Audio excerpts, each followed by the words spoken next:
Today we're going to be installing the Pro side carriers from SW Motech on the Triumph Tiger 900 Rally Pro.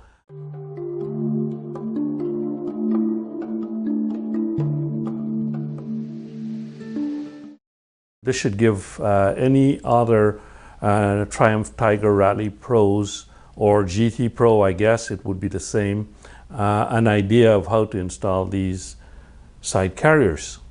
But this is the part list here that it's a good idea to go over, and then the instructions are pretty straightforward. Looks like first of all we've got to remove the seats, then we've got to remove some of the items off the bike, the side rails and something under the rear seat here. I'm going to have a look closely and then follow the instructions all the way through. There are some torques that have been specified in the order of, I don't know, up to 20 Newton meters. So this torque wrench would be adequate. And I've got my hex bits there as well to do the job. I've got the parts laid out on the floor here. This is called a crossbar, this piece here. So that goes under the license plate. And then you've got the pannier racks left and right. And I've already unlocked the back seat. Oops, I always forget that there's a wire here. So these are the 4 screws that they want us to, so I can see 2 here. I think that's probably these 2 here. So 4 screws it says from the SW Motech instructions on the Triumph motorcycle.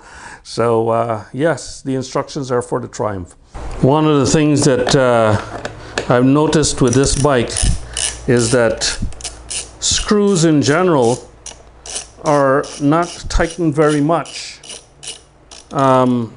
And I've seen posts on the forum where they talk about things falling apart on the Triumph Tiger 900. And although nothing has fallen apart for me yet on this bike, I've only had cause to undo certain trim pieces and certain pieces of the bike to install certain accessories that I've done so far. And in most cases, I've found that the fasteners are very, very, very lightly torqued down. Those 2 at the back that I just undid here, very, very lightly torqued down. I mean, it's ridiculously light as to how tight, not tight they were. Just makes me wonder. I mean, it's only holding down a piece of plastic, but still, yeah, there's just the slightest twist and it comes loose. Contrast that with the tracer that I had, and even the littlest trim pieces, they've got Loctite everywhere and it's hard as heck to take it off. So much so that I used to you know, wonder if I was going to damage the heads on the fasteners. You know, these fasteners here are pretty good. You know, it's pretty good hex. What size is this one? This one is 5 millimeter. But so this one's pretty heavy. But on the tracer, some of the smaller fasteners, they were so tight that you'd round these hex heads off. Hex sockets off. But anyway, this is supposedly loose now. I'm going to continue to loosen the other two bolts down here that they've asked me to, that they've required to do. Take these off and then see the next step in the instruction. As is typically the case, the instructions don't always tell you the whole story. In addition to undoing those 4 screws, you've got to undo the heated seat connectors. And it does say something about taking the heated seat connectors out, but you're required to remove all of this. And there's another connector underneath here, of course, for the little phone holder and charging system. But this is a good time to actually have a look underneath the seat. So you can take that off and remove it, rotate it to the side like I've got here, and then you can see what's underneath here. Let me see if I can zoom in and get a better shot of that. So here you see that there is not a heck of a lot of room underneath this thing here. So yeah, storage wise it's very tight underneath here. And these, but you could hook up maybe if you wanted to install something like a Can Smart underneath here, you know, controller. There is some room for that, but not much else. But you've got to undo to get this off, and like how I've done it here. This is a hinge here on this side here. I don't know if you can see that in the shot, but this is part of the hinge for this little tray for the toolkit. So you just push that off, unhinge it, you know, unfasten these fasteners here, these connectors, and then you can remove this and slide it to the side. Now we should be able to resume our installation of the pannier racks by undoing these bolts. These bolts have nuts on the insides, so it should be a straightforward removal. Thing to watch out for with these, with removing these 4 bolts, word to the wise, you want to make sure that this nut that's on this side here doesn't fall down somewhere in there, because that'll just add to the drama of getting this stuff, you know, disassembled. With all the fasteners for this handrails off, the next step is to take off this passenger foot peg on the left side only. They're careful to say, so I'm going to go take this off. It's just 2 screws here, so there shouldn't be any drama there. Of course, where would there be any fun if there wasn't some drama with this as well? This happens to be Torx. So T40, you've got to get a Torx bit out to undo this. Everything so far has been hex, but this one has got to be Torx. Man, you'd be well advised when doing work on your bike to use a little bit of medium Loctite and to torque it a little bit tighter than what you find it, because you don't want bits and pieces falling off. This bike is supposed to go off-road, and if you're going to be going off-road, you're going to be subjecting the bike to lots of jarring and bumps and stuff like that. So, you know, it's perfect recipe for disaster if bits and pieces aren't put on tightly. So that's what you'd want to do. You'd want to make sure that you've got a little Loctite. Any fastener that you've unfastened, you want to put a little bit of Loctite on, and you want to, you know, tighten it a little bit more than what they've got coming from the factory, because the tightness from the factory is a joke. That's all I can say so far. No Loctite on these. If it was the Yamaha, it would have had all kinds of Loctite on it, or the BMW. So you're going to take one of the larger one of these tabs here, because there's 3 of these larger ones, and then there's 2 smaller ones. So we're going to do the easy part first. You put this back using the original bolts, and you orient it. I guess you don't tighten it down too tight, but it says use the original bolts back again. You're going to put one of these here on this, and like I said, I'm going to put some Loctite on it, and I'm going to tighten it back down appropriately. So smear a little Loctite on this. So I've got a little Loctite on these fasteners here, and I'm going to just put that tab back on and get that done up. You can't snug it down yet because you've got to fit the rack on, and then you do the final snugging up. So I'm going to put this on here now. Forgot to mention, you need this, there's a single thick spacer like this only for the passenger side, and you need that to be installed in way of the forward bolt on this passenger foot peg, because you're adding thickness because of that tab there. On the right side of the bike, there is going to be a tab. There's going to be a tab to be installed like this. Well, the bracket is a different type of bracket is going to be installed on the right side. I don't see a similar spacer for that, but there must be a reason. But anyway, one of the points that I wanted to say is that these things have got to be installed in the correct orientation. So these things come with a side like this and a side like this, right? This is the back side of where the fasteners go through. So the fasteners must go through, and the little pins at the ends of the fasteners must fall into those little slots there. I don't know if you can see it on the camera, but there's a couple of slots here. So that's the back side. So whenever you're installing this, you've got to put it so that this kind of smooth side is to the outside. So I've just got these done up kind of like, you know, hand tight like that. Then I'm going to go and install the tabs on this end here. Here, I'm going to install the tabs up here. So let me go and get the fixings, as they call it in the Triumph world. Let me get the fixings for that, and also the two tabs. You're going to be installing one large tab here in the front and one small tab here at the back. Right. Now, using these two different fasteners, the long one goes to the front and the shorter one of these two larger fasteners sizes goes to the back. And in way of those fasteners, the larger tab goes to the front. So larger tab with larger bolt, smaller tab with smaller bolt. But then you've got these two spacers to install. And it seems as though the larger spacer has got to go to the rear. So this is all on the left side. The instructions are kind of clear, but they're kind of like involved. So this little inset here is for the right side only. So you just got to, just take your time. And it does say here, put some medium thread locker on it. So that's good. And that's because none of the nuts are, nylock nuts or anything like that. So you need a washer, you need the tab, you need the spacer, and you need the nut. Washer,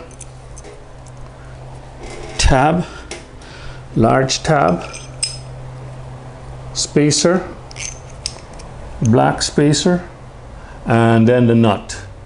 So we're going to do that, and we're going to put our little bit of Loctite on there. This side has got the longer bolt. This side has got the countersunk bolt. Of course, they both have different sizes of hex head, just to make life interesting for you. The black spacer goes here, and then this is the long bolt, like I said, and then the washer goes on the outside of this one. The washer goes on the inside of this one. So you just got to pay attention to the instructions that are given here. But I'm going to go through everything like that on the right side, just so that if there are any details missed on this installation, at least they'll be caught on the other side. So you've got a long bolt, washer, tab, spacer, washer, and nut on the forward end. Now this is going to be a little bit of a pain because it was hard to withdraw the bolts before, so there's a reason for that. So misalignment. So I got to fight with this a little bit. This is the aft one. It's got the countersunk screw, the sharp tab, the shiny spacer, washer, and lock nut. We just put this in, install it, and again, as mentioned before, don't tighten it all up because we're going to have to put the pannier racks on and see how they land, and then we tighten them up. Now the instructions say to put the seats back on after I finish doing what I'm doing here now, but you can't put the seats on and get access to the back, to the nut, to be able to tighten it for the final tightening. So that's a little bit of an error on the part of the SW Motech instructions. So with this all done up, these two here installed and kind of pointing in the correct direction. This one is pointing forward, this one's pointing back. Then we need the third point, right? And the third point on the right hand side is going to go under the passenger foot peg. Interestingly enough, there's a hole underneath here, a threaded hole for God knows what. But anyway, this funky bracket has got to go there. And this single screw that comes in the kit and the last remaining of the 7 washers has got to go here. So we just pass this underneath here and thread this in here. And again, we don't tighten up too tight because we got to fit the racks on to the side. So the only thing left now to do is to install that cross piece, as they call it, in way of the license plate. Let's set that up. So we've got 3 screws, 6 washers, and 3 nuts like this. These little screws, So washer goes on the inside and the outside, and it goes on here apparently, and it according to the instructions you just bolt that on into those 3 locations there. But anyway, I took the license plate off, and these are the 3 holes, 1, 2, and 3, that you've got to install that cross piece there on. But before I go any further on, I noticed that there's a bolt here with a nut on the back, and you can see there is no bolt on this side. This is what I'm talking about, you know, crap quality. So as a result, only 1 bolt is holding this side piece to this, you know, to this piece here. And this is going to be a part of the strength member that's going to carry it across. The forces, if the bike were to lie down on one side, is going to pass the forces on through that cross member. Luckily, if you do a free body diagram, it shouldn't pass too much twisting load onto this, but it should pass the load straight from this side all the way through the cross member to share the load with the other side racks. But still, this is nonsense. So now I've got to go since I'm here, I've got to go find a little bolt and nut to put here. That is my own. It won't be this one here, but you know, it's got to be here. A suitable one to go there. Really irritates me that I find stuff like this. This is poor quality. I mean, it's a premium bike. It's supposed to be built to, you know, to nice premium quality and all of that stuff. But then you find missing fasteners. Real irritating. And you can't say that it would have fallen out, because even if the nut had fallen off from the back of the fastener, the license plate would have kept the bolt or the screw in place. So at least the screw should still be here. So this means that, I don't know, it was never installed from the factory probably. On closer inspection, you can see that the little nut, where's my finger? The little nut there is still there. So it's just the screw that is missing. So luckily I've got a whole assortment of screws here. Over the years, I've got to find one that'll fit there. But I shouldn't have to do that. Luckily I was able to find a screw and a washer that works. So let me go correct this mistake from the factory. Here's the finished result. 1 odd screw to match the factory screw. Again, the SW Motech instructions are slightly off. So this bracket has got to go on, got to be held on with those 2 screws. The instructions don't say anything about the license plate holder, right? The license plate holder has got to go on the outside of that cross piece, that cross brace. So it's got to go on the outside of the cross brace. And guess what? These slotted holes are not the same size as the holes here. So the bolts coming from SW Motech won't pass through there. I've got to go enlarge the holes in this bracket. Huh. So now I've got the license plate bracket bolted through the cross member piece from SW Motech, but because this bracket here is sitting on top of the screws that are bolting the cross brace to the bike's structure, this thing here is sitting on top of those.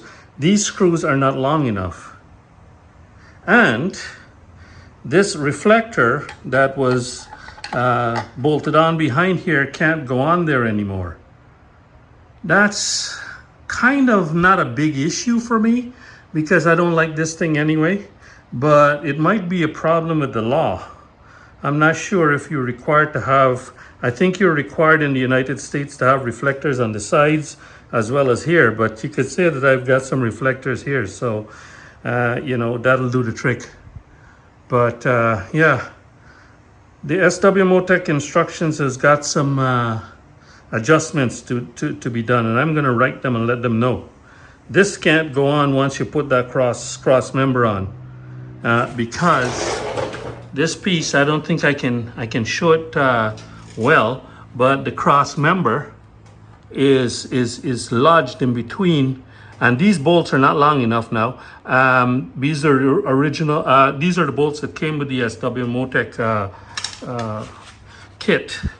So maybe if I can get longer screws there and to suit those nuts, then that wouldn't be a problem. But you can see there's no protruding, there's no threads protruding, like for example this one here. So that needs to be addressed. But for now, I don't have a reflector, and that's the only problem right now. Hopefully, I've got Loctite on this, and it's a nylock nut, so hopefully that won't fall off in the short term. But I got to keep an eye on that, and if anything, put some longer screws in there. Now comes the fun part. We've got 4 of these fasteners here for each side, and 4 of these lock washers here.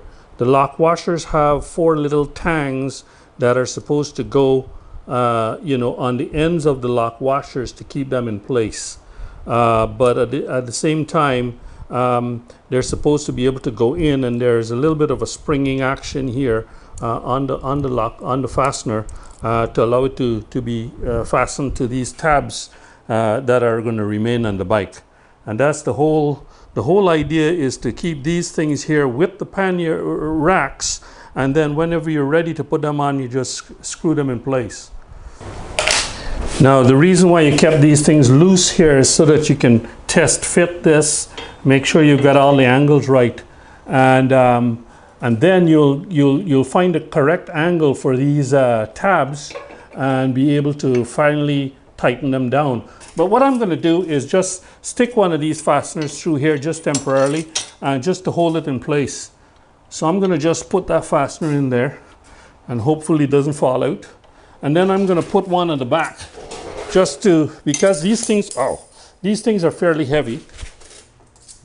So I just put it at the back here just to hold it in place while I test fit the top ones. So I think this fiddling business now is only going to happen one time. So when you're fitting it up for the first time, it's going to be this fiddly. At least I'm hoping that's the case. Everything is actually working out pretty good. And okay, I rotate this one to suit, and it seems as though the slots are not necessarily going to end up in the same place. Like the slots on these tabs on the side carriers are not going to be lined up with the slots on the tabs. So you got to bear that in mind. But I can see how this is going to work. Okay, the one thing I didn't do is get my flathead screwdriver. So I'm going to go, and hopefully this doesn't fall off. And I'm going to get my flathead screwdriver and tighten these in place, and then I'm going to snug down these bolts. Okay, the iPhone again, because that camera is just overheating internally. So what I've done is I've put these fasteners in here. As you can see, the lock washers are still on the floor, and that's fine. I've got the fasteners in here, and this thing is, oh my God, it's rock solid. Okay, so this is what I was talking about before with regard to the load transfer, because when I was thinking of buying this system, I was worried about it being attached to this plastic structure, okay? Without the other side taking the load transfer, let's say it fell down, the bike fell on this side, it would push some of the load across here through this cross member into the other side, and the remaining 3 pickup points would share the load that is being transferred through this member here, okay? But without this being installed, it is pretty darn strong right now. I'm trying to move this, and this is not flexing at all. This is hardly flexing. Of course, I'm only doing it with one hand. But if you push on that side there, this is hardly flexing. And when you put the other pannier here on this side, it's going to be even more sturdy. So my concerns are they're gone now.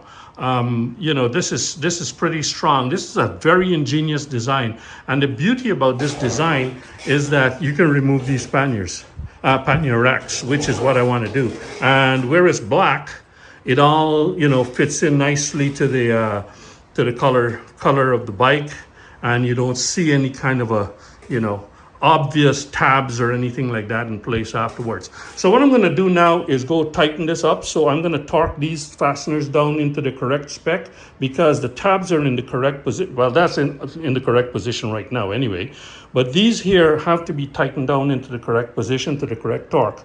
Right off the bat, this one here can be done without taking the rack off. This one can be done without taking the rack off, and I'll have to remove the rack to get this one done.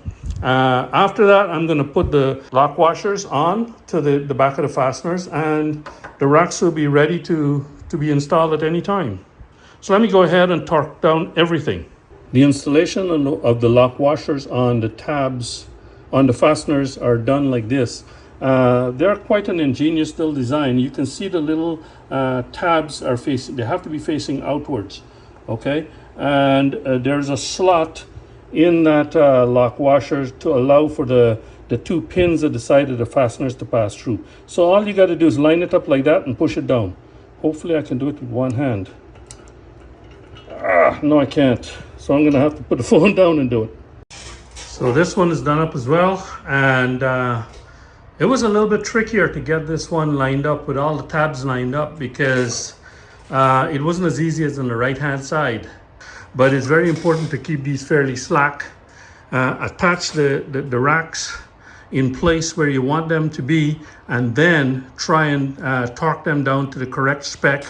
20 Newton meters, 20 Newton meters, and OEM torque here, 20 Newton meters seemed fine to me. Here is where the misalignment is, and I need to pass this on to SW Motech as well. In every other location, the rack's tab lines up parallel to the tab on the bike, but this one here, the angle is slightly off, and as a result, there's a twisting moment on this connection here, which will put extra load on the pin. So I don't know. This angle needs to be bent a little bit more, and I don't think I have the equipment to bend that. So this bend angle is slightly wrong. So that's the only flaw in this whole kit. With that bend angle being perfectly correct, just maybe another degree or two, then this will be parallel to this, and there won't be any kind of a twisting or a moment load on this pin.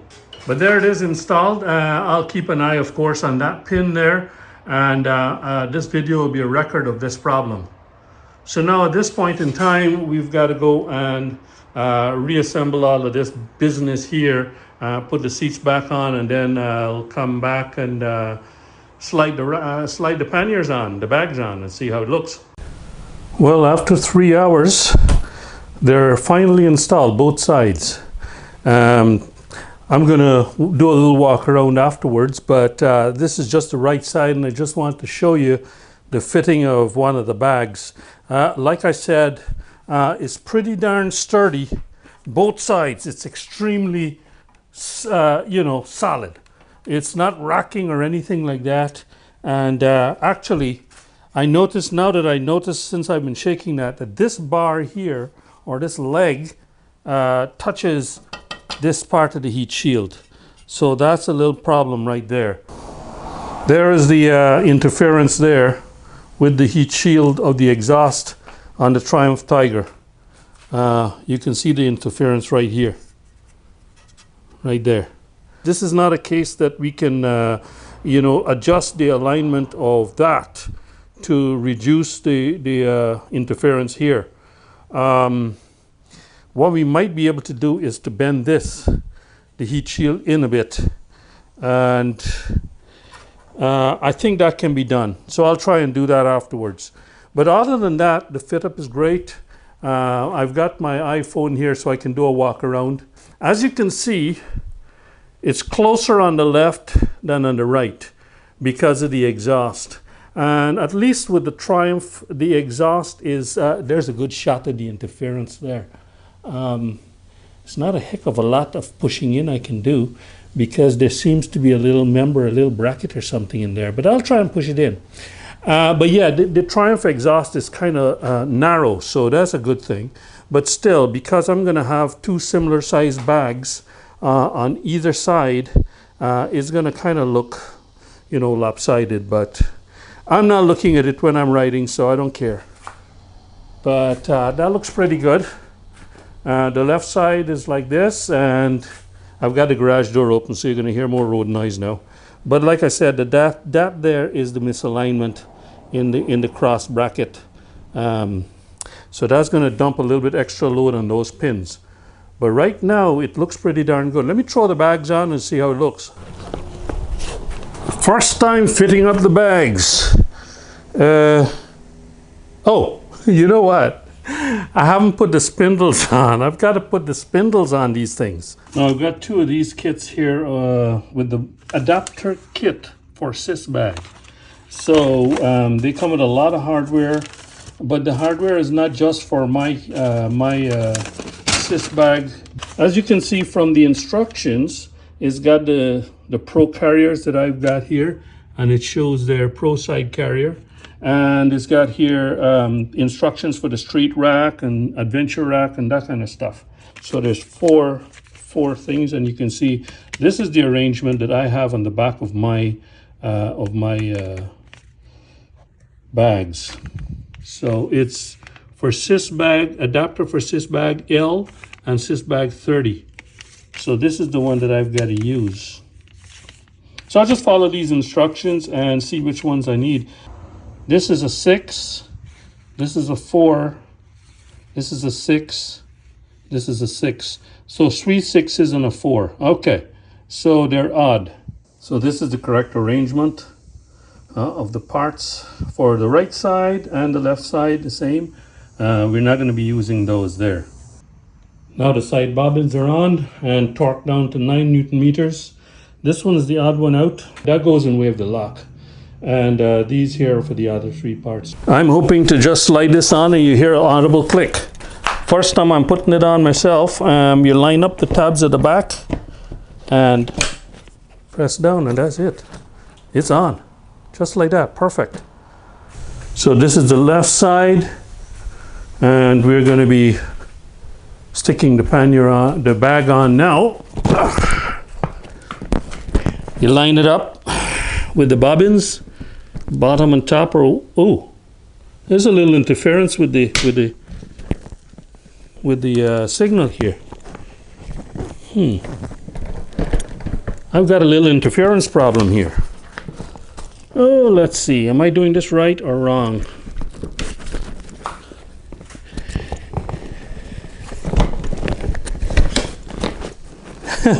It's a slight interference problem there, but it's on because the right side is sticking out more. Now we don't have that interference problem with the signal, but on the left side, there's a little bit of an interference problem with the indicator, but it doesn't touch once it's installed. And if this bag gets any more full, it'll go outwards, so it won't be an interference problem. But putting it on is a little bit of a bother. But yeah, it's on. And there's the lopsided look.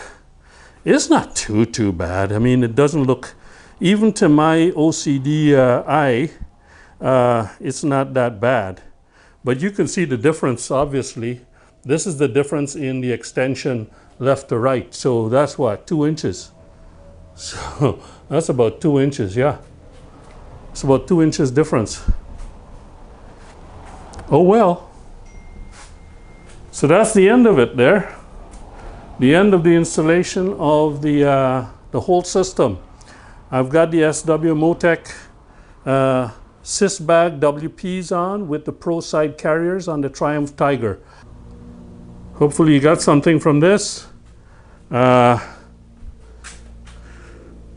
If you did, please give this video a like, consider subscribing, share it, and see you in the next video. Pretty darn cool, eh? Supposed to be able to hold up to 40 liters either side, so up to 80 liters total. I haven't even opened those bags yet. I'll do that later on. But it's good to see that it's kind of flat across the top.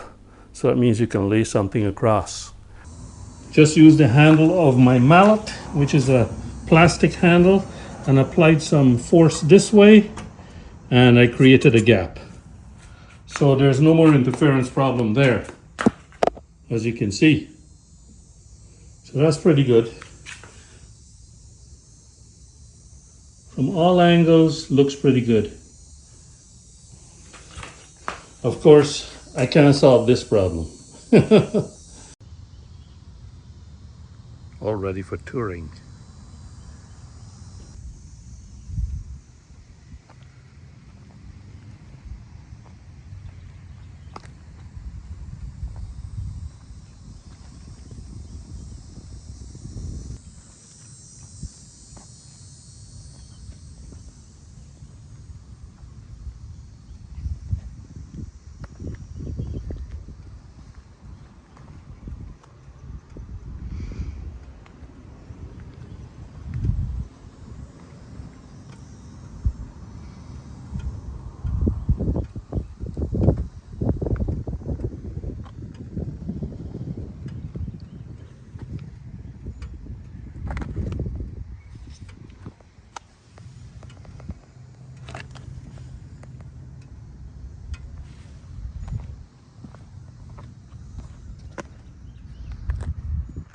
Let's open this pannier and see what's inside. This is the first time I'm going to be opening these. All right, so it's got a zipper here with a waterproof closure on the zipper, Velcro for the Velcro here, and this length of Velcro enables this to kind of grow vertically. Of course, it's a dry bag, so you roll it 3 times and then close it down. On the inside, there's this arrangement. Oh, it's got a strap in there as well. Let's pull this out. So this kind of keeps the shape of the pannier, and you can adjust these dividers, of course. I don't know what this strap is all about. Maybe it's a shoulder strap. Shoulder straps probably. I don't know where it would attach to, but nice to have. Pretty good. It's a pretty dark bag, as you can see in here. It's pretty dark. The material isn't all that thick. It's fairly thin actually, but it's all waterproof. So in terms of durability for repeated falls and stuff like that, probably not as durable as the Moscow Moto or the Lone Rider bags, I would think. But it's got good width here, so you can tell the capacity is there. And it's got this kind of a beaver tail arrangement here for anything that you want to put in here for a quick access. You've got it there. So just stick this back in there and close it up. After the first time opening this thing up, it doesn't go back as flat as before because that was all the air was pushed out. But when you roll that top over 3 times and then tuck it in there, there's air trapped in there and it's tight, and the bags tend to fluff out a bit. They got a little fatter there, and that's after I was squishing a lot of it out. So there's no doubt this thing has got a lot of capacity.